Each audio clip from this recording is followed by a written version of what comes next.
তো নমস্কার বন্ধুরা, তোমাদেরকে জানাই আরও একবার আমাদের চ্যানেলে স্বাগত।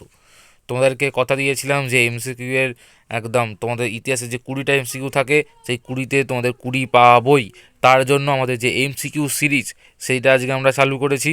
তার আজ প্রথম ভিডিও, এবং চ্যানেলটিকে সাবস্ক্রাইব এবং ভিডিওটি একটি লাইক দিয়ে দিও, যাতে এইরকম আরও ভিডিও তোমরা পেতে পারো।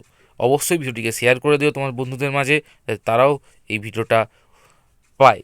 ঠিক আছে, চলো প্রথম প্রশ্ন।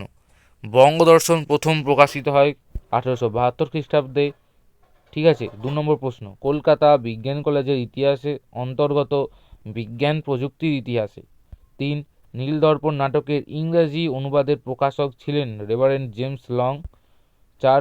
নববিধান সভা প্রতিষ্ঠা করেন কেশবচন্দ্র সেন।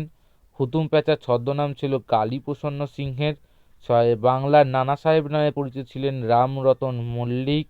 উলগুলান শব্দটি যুক্ত ছিল মুন্ডা বিদ্রোহের সঙ্গে, সাঁওতাল বিদ্রোহের সঙ্গে, নাকি সন্ন্যাসী বিদ্রোহের সঙ্গে, নাকি ফরাজি আন্দোলনের সঙ্গে? সঠিক উত্তর মুন্ডা বিদ্রোহের সঙ্গে। ভারতে প্রথম রাজনৈতিক প্রতিষ্ঠান হলো বঙ্গভাষা প্রকাশিকা সভা। 9। ভারতে ভারতে ইস্ট ইন্ডিয়া কোম্পানির অবসান ঘটে 1858 খ্রিস্টাব্দে। 10। 19 শতকে সহসমিতির যুগ বলেছেন ডক্টর অনিল শীল। 11। বাংলায় প্রথম সাপ্তাহিক পত্রিকা হলো সমাচার দর্পণ। 12। বসু বিজ্ঞান মন্দির প্রতিষ্ঠা করেন জগদীশচন্দ্র বসু। তারপর হচ্ছে 14।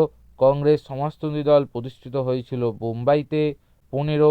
মোবলা বিদ্রোহ হয়েছিল মালাবার উপকূলে। 16। সুতো সেন প্রতিষ্ঠিত বিপ্লবী দলের নাম ছিল ইন্ডিয়ান রিপাবলিকান আর্মি। 17। দীপালি সংঘ প্রতিষ্ঠিত হয়েছিল লীলানাথ রায়ের প্রচেষ্টায়। দীপালি সংঘ প্রতিষ্ঠা করেছিলেন লীলানাথ।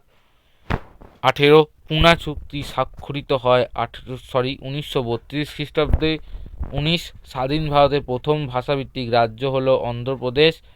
20। ভারতের লৌহ মানব বলা হয় সর্দার বল্লভভাই প্যাটেলকে। এই ছিল 20টা এমসিকিউ এর প্রথম পার্ট। ঠিক আছে, তোমরা আরও এমসিকিউ চাইলে অবশ্যই তোমরা কমেন্ট করে লেখো। ঠিক আছে, এবং অবশ্যই বিভিন্ন বাজার চলতি যে সমস্ত বইগুলো আছে টেস্ট পেপার, ঠিক আছে, সেইগুলো থেকে তোমাদের জন্য কিন্তু এই বাছাই করা প্রশ্ন নিয়ে চলে এলাম। তো এটাই ছিল আজকের এমসিকিউ এর পার্ট।